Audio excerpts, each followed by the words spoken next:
बिस्मिल्लाहिर्रहमानिर्रहीम। अस्सलाम वालेकुम। Welcome to my channel. उम्मीद करती हूँ आप सब खैरियत से होंगे। अस्तगफिरुल्लाह, अल्लाह ताला से माफ़ी मांगना एक बहुत ताकतवर दुआ है। इसके बेशुमार इनामात हैं और इसे बाकायदगी से पढ़ना दिल और रूह की सफाई का जरिया बनता है। ये हमारी गुनाहों को माफ़ करने और अल्लाह की रहमत और बख्शिश हासिल करने का एक बेहतरीन तरीका है। हज़रत मोहम्मद सल्लल्लाहु अलैहि वसल्लम ने माफ़ी मांगने की अहमियत पर जोर दिया है। आप सल्लल्लाहु अलैहि वसल्लम ने फरमाया, जो शख्स अस्तगफिरुल्लाह कहेगा अल्लाह ताला उसके गुनाह माफ़ कर देगा, चाहे वो गुनाह समुंदर के झाग के तरह क्यों ना हो। सही मुस्लिम। रोज़ाना इस्तग़फ़ार पढ़ने का अमल बेहद फ़ायदेमंद है। उलमा ने बताया कि इस अमल से दिल की सफाई, अल्लाह ताला का जिक्र दिल को नरम और आजिज़ बनाता है और तकब्बर, गरूर और दुनियावी ख्वाहिशात को कम करता है। अस्तगफिरुल्लाह पढ़ने से ज़िंदगी में बरकतें आती हैं, जैसे रिस्क में इजाफा और ताल्लुकात में बेहतरी। चाहे गुनाह कितने भी बड़े या छोटे हों, अल्लाह ताला से माफ़ी मांगना उनको माफ़ कर देता है और इंसान को नया आगाज़ मिलता है। अस्तगफिरुल्लाह पढ़ने से दिल में सुकून आता है और इंसान मुश्किल वक्त में भी पुरसुकून रहता है। हज़रत मोहम्मद सल्लल्लाहु अलैहि वसल्लम ने फरमाया, जो शख्स अल्लाह ताला से माफ़ी मांगेगा, अल्लाह ताला उसके लिए हर मुश्किल से निजात की राह निकालेगा और इसे ऐसी जगह से रिस्क देगा जहाँ से वो नहीं सोचता। तिर्मिज़ी। दुनिया के इस फ़ानी सफ़र में जहाँ बहुत सारी परेशानियाँ और आजमाइशें आती हैं, रोज़ाना अस्तगफिरुल्लाह पढ़ना एक रूहानी ढाल बन सकता है। ये हमारे गुनाहों की मनसूखी का जरिया है और हमें दुनिया और आखिरत में कामयाबी की तरफ रहनुमाई करता है।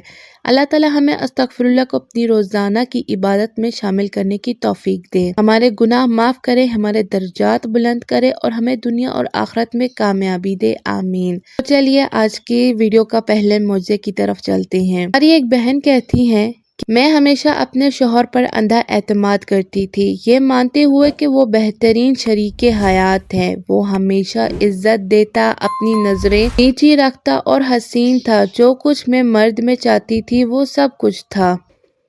जब हमने शादी की, मेरे वालिद ने मुझे फैशन डिज़ाइनिंग का कारोबार शुरू करने के लिए मदद दी और मैंने उस बेरोजगार आदमी को अपना दायां हाथ बना लिया। जब मुझे पता चला कि वो धोखा दे रहा है तो मेरी पहला रद्द अमल हैरत थी। वो जो तमाशा 3 साल से कर रहा था वो कमाल का था और ये कैसे कर सकता है। हमारी फैमिली जिसने इसे इतना बुलंद किया था, लेकिन रोने की बजाय मैंने तहज्जुद और इस्तग़फ़ार का सहारा लिया और सब्र का मुज़ाहिरा किया। तहज्जुद और इस्तग़फ़ार को अपनी ज़िंदगी में अपनाते हुए मुझे अभी कुछ ही हफ्ते गुजरे थे कि मुझ में इतनी हिम्मत आई कि मैंने आहिस्ता आहिस्ता अपनी माली मदद वापस लेना शुरू की और उन फ़वाइद को ख़त्म कर दिया जिनका वो आदी हो चुका था। आखिरकार मुझ में इतनी हिम्मत आई, वो दिन आया जब मैंने अपनी माली कंट्रोल को मुकम्मल तौर पर रोक लिया। फिर मैं अदालत गई, खुला के लिए दरख्वास्त दी और वो लम्हा आया जब वो शख्स जिसे मैं कभी मोहब्बत करती थी हमारे घर से निकाल दिया गया। ये एक दर्दनाक लेकिन आज़ाद करने वाला लम्हा था। अल्हम्दुलिल्लाह, अल्लाह ताला ने मुझे जो ताकत दी, अल्लाह ताला तमाम ख़वातीन को भी वो ताकत दे जो ऐसी ही सूरत हाल से गुजर रही हैं। अक्सर ऐसी चीज़ों के पीछे भागते हैं जो हमें बहुत कीमती लगती हैं, लेकिन जब वो हमें नहीं मिलती तो हम अल्लाह ताला से शिकवा करने लगते हैं। हम ये नहीं देखते कि जो कुछ हो रहा है इसमें अल्लाह ताला की कितनी बड़ी हिकमत छुपी हो सकती है। एक सिस्टर का कहना है, मैं एक प्राइवेट कंपनी में नौकरी कर रही थी जहां सब कुछ अच्छा चल रहा था। अचानक एक दिन कंपनी के मालिक ने ऐलान किया कि कुछ मुलाजमीन को निकाला जाएगा। मैं बेफिक्र थी क्योंकि मेरा काम बेहतरीन था और मुझे यकीन था कि मेरी नौकरी महफूज है। लेकिन जो मैंने सोचा भी नहीं था वो हुआ। मेरा नाम भी उन लोगों में शामिल था जिन्हें नौकरी से निकाला जा रहा था। जैसे ही मैंने ये खबर सुनी, मेरे पैरों तले ज़मीन निकल गई। या अल्लाह, मैंने क्या गलत किया था? मैंने तो हमेशा ईमानदारी से काम किया।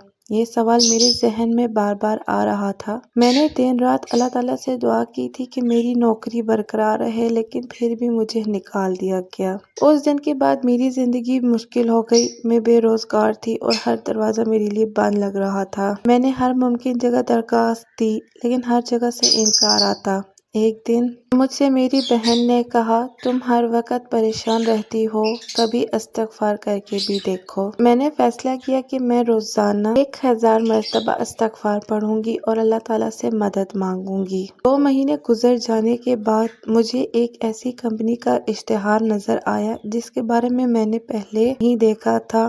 میں نے بغیر زیادہ سوچے سمجھے وہاں درخواست دے دی۔ درخواست دینے کے کچھ دن بعد مجھے انٹرویو کے لیے بلایا گیا اور حیرت کی بات یہ تھی کہ مجھے فوراً نوکری مل گئی۔ لیکن سب سے بڑا حیران کن پہلو یہ تھا کہ یہ کمپنی نہ صرف میری پچھلی کمپنی سے بڑی تھی بلکہ یہاں کی تنخواہ بھی دگنا تھی۔ میں نے اللہ تعالیٰ کے ہاں شکرانے کے نفل ادا کیے اور رو رو کر دعا کی، اللہ میں تجھ سے ایک چیز مانگ رہی تھی اور تو نے مجھے اس سے بہتر دے دیا۔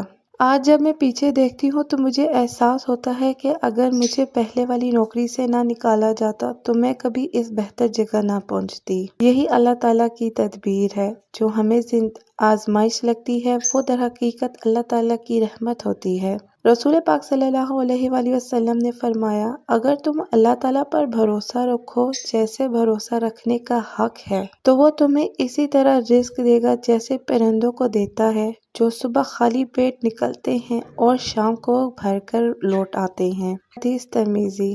جب آپ کو لگے کہ سب دروازے بند ہو گئے ہیں تو سمجھیں کہ اللہ تعالیٰ نے آپ کے لیے زیادہ بہتر دروازے کھولنے کا فیصلہ کیا ہے۔ ہر حال میں استغفار کریں، اللہ تعالیٰ پر یقین رکھیں، کیونکہ یہی وہ دعا ہے جو اللہ تعالیٰ انسان کی تقدیر بدل سکتا ہے۔